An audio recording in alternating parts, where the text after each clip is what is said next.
Hey, what's up, guys? Welcome back to another episode of the Fantasy Fellow Show. I am your host, theFellowKGB. You can follow me on Twitter at theFellowKGB. And today we're going to continue working on the AFC North previews for fantasy here.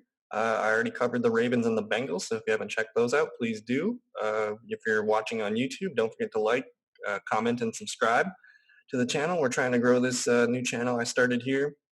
And yeah, if you're listening on Apple, Spotify, or Google Podcasts or any other podcast platform, I highly recommend checking us out on YouTube. That's where you get the screen shares that I'm looking at when I'm doing these podcasts. So it's probably the best way to check it out. So without further ado, we will hop into the Cleveland Browns here. We're looking at new head coach here, Kevin Stefanski, and offensive coordinator Alex Van Pelt. So Kevin Stefanski is coming over from Minnesota. That's been a very run-heavy offense the last few years. And Alex Van Pelt, he's been kind of a quarterback coach for the last few years. So hopefully he can mesh well with Baker Mayfield. But yeah, man, we got a new.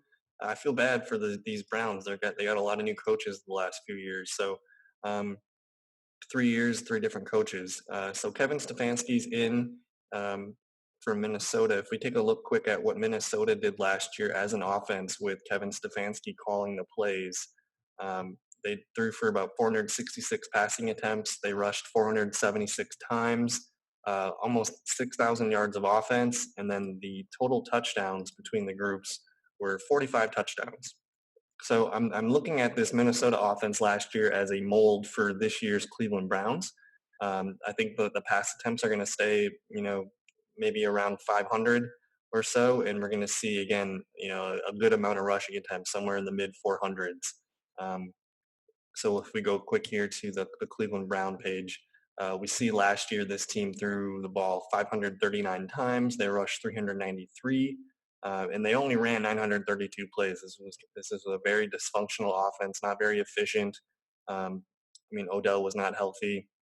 Offensive line was kind of, it was one of the worst offensive lines in the league. So they added some reinforcements there. So I'm expecting this to be a run-heavy team. So Nick Chubb's going to have a fun year. Kareem Hunt should have some fun too. But this really revolves around Kevin Stefanski coming in and setting up the run here and letting Baker Mayfield do play action and just get the ball out efficiently. So if we look here, quarterback room, Baker Mayfield, they added Case Keenum in the free agency, Garrett Gilbert and Kevin Davidson. Those are just backup guys. But Case Keenum, he's had success running Kevin Stefanski style offenses with Minnesota. So there's going to be a lot of good mentorship there for Baker. And if anything happens to Baker, Case Keenum can step right in and he knows what he's doing. But if we look at what Baker did last year, it was not a good year for Baker. He threw under 60%, just under 4,000 yards, 22 touchdowns to 21 interceptions. And then he did add 3 touchdowns with 141 yards on the ground. So I would expect similar, maybe about 150 rushing yards at most, a touchdown or 2 from Baker in the running game. But it's really these passing numbers that he has to work on. So hopefully he can limit the turnovers, get that around, under 15 or so. Less than 1 a game would be optimal. And then the passing touchdowns, those should go up a little bit. They added Austin Hooper, Odell Beckham's back, Jarvis Landry. We'll see if he's ready to start the season, but he might be a guy that we have to keep an eye on and throughout the rest of the summer. But they did add some weapons here, and then a full season of Kareem Hunt as well. So I like the weapons that Mayfield gets to work with. I just don't know how much he's going to be throwing the ball. I do have him projected right now to throw the ball more than he did last year, which I don't know if I feel great about.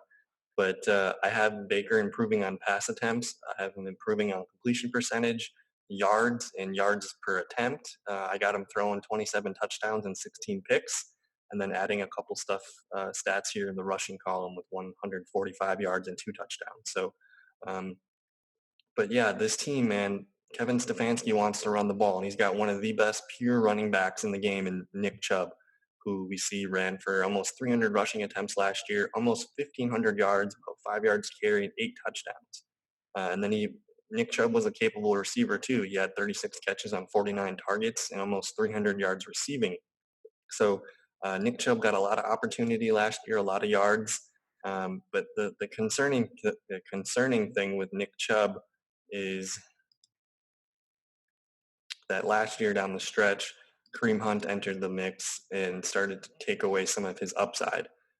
So I'm not sure when Kareem Hunt came back in. I'm assuming it's around week 10 or 11 because you see here Nick Chubb started to kind of disappear in some of these games. So when he hit hard though, 25, 12, and 23.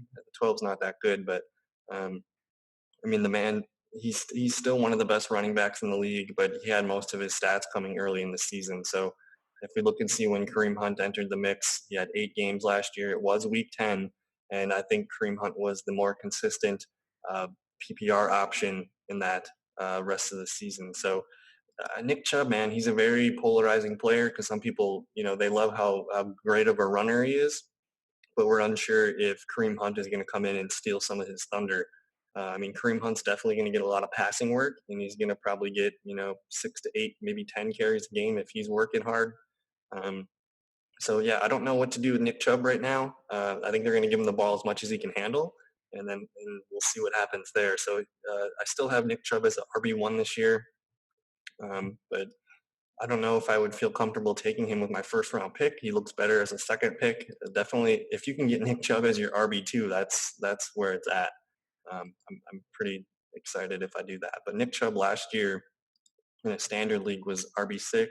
In a PPR league, he fell down to RB8. So um, we'll see if he can keep it around that. I would expect some of his receiving numbers to come down. Maybe his attempts and yards go up. So that's basically, I think his ceiling is around RB8. I can maybe see him as RB5 finish in a PPR league if he gets a lot of touchdowns. But um, super interesting to watch how they decide to use these two backs. They got two really awesome backs with Chubb and Hunt, and we'll see what happens. But I guess that all kind of goes back to Baker too. That's what I'm a little bit down on Baker this year because I think they're going to be running the ball so much.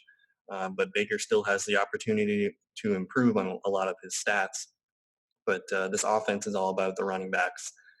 Some of the backup guys that we're not going to really worry about right now is Dontrell Hilliard, Dearness Johnson, and then they got some guys here just trying to make the team.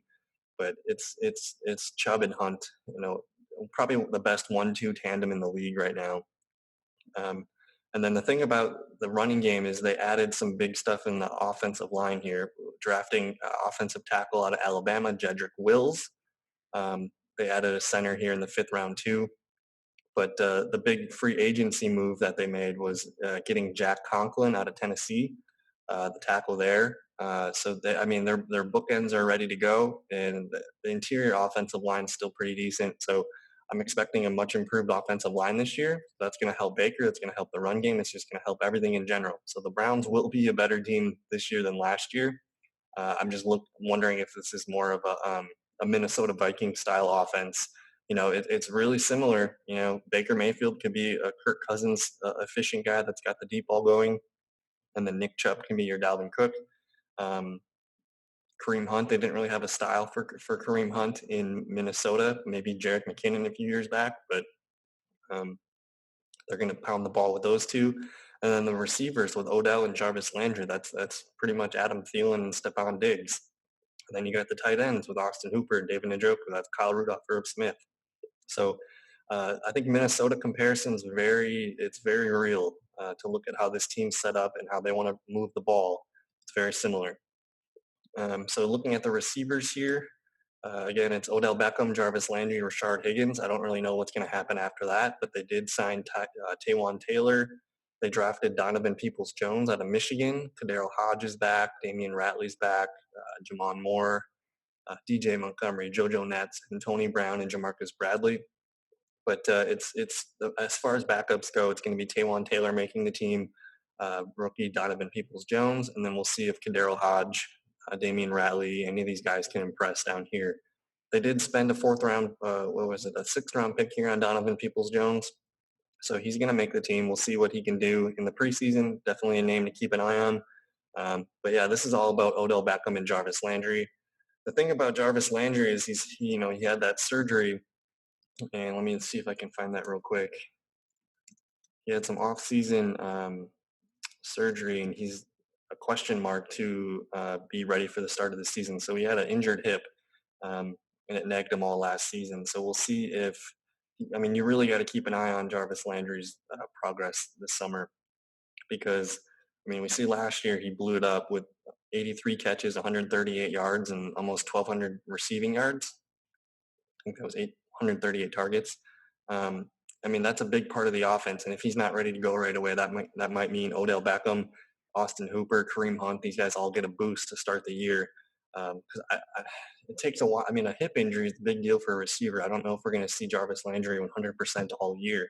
Typically, you're the healthiest you are in the season at the start of the season. So if he's coming in not ready to go, it might be a slow start for Landry. So I'm kind of into Odell Beckham, who last year had 74 catches, 133 yards, and just over 1,000 last year himself. Um, I mean, these are floor numbers for Jarvis Landry. Again, he was even dinged up last year. So last year, Odell Beckham, let's see where he finished in a PPR format. Wide receiver 25. The he's a wide receiver 2 with wide receiver 1 upside this year. He's being drafted really low, so I kind of like targeting Odell to be the Adam Thielen, Stephon Diggs type of receiver in the Minnesota offense. But if Landry's not ready to go, I'm not really interested in any other receiver besides Beckham. So those are really the only two. I'm probably off of Landry this year just because the cost of him might be too high. But maybe come August and stuff, he'll be pushed down. And we'll have more reports on his injury recovery.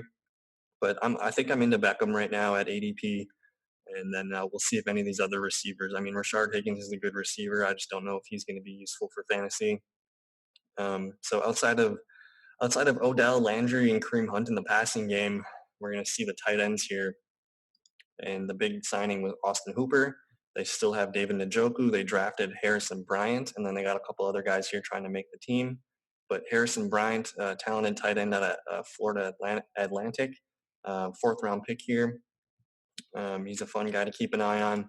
To maybe it depends on what Njoku does in free agency soon. He might be stepping up into the second tight end role behind Austin Hooper. But anyways, the tight end group last year was not very good because Njoku was out. They only had 70 targets as a group and about 41 catches, roughly 500 yards, but they did score touchdowns. Baker threw 9 touchdowns to the tight end, so I do like that he keeps looking for those guys in the red zone. That's where Hooper's going to thrive. Hooper's not a very good yards per catch tight end, but he's a very reliable check down receiver, which I think Baker really needs to have a guy that he can trust to get the ball out quickly. So Austin Hooper's he's going to be.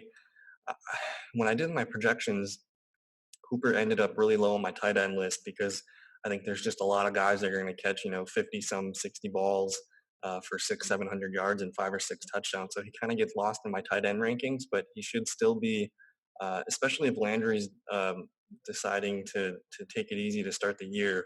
I could see Hooper moving up my projection list. So I don't have Hooper as a tight end 1 right now, but he's on the door. He's knocking in. So we'll see if he can. It's also, I mean, Hooper and Njoku, that's working as a tandem. I don't really know how to divide those touches up yet. But the one thing I am for sure is Hooper's going to get less volume than he did with Atlanta. So for me, I'm out on Austin Hooper in fantasy this year.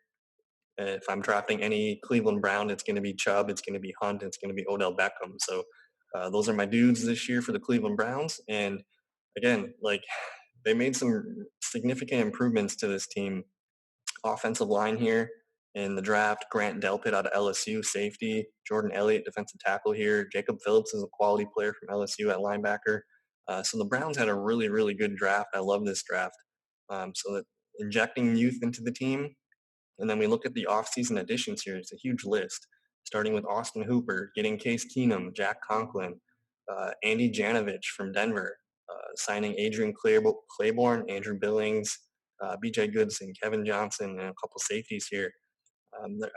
They did a really, really well balanced job all around this offseason, adding players to the draft and the free agency period, and then getting Kareem Hunt back too.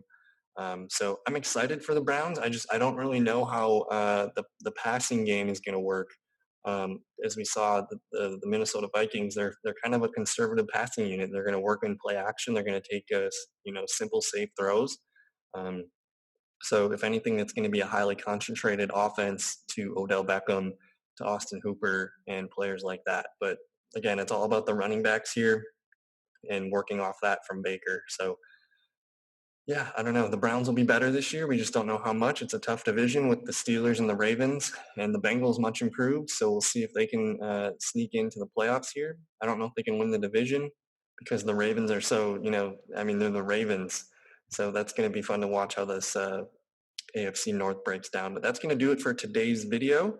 Don't forget to like, comment, subscribe on YouTube. If you're listening on Apple, Spotify, Google Podcasts, I'd recommend checking us out on YouTube. That's probably the best way to check out these video podcasts. And yeah, that's it. We'll be finishing up here with the Pittsburgh Steelers next, and we'll see you in another video. Thanks. Peace.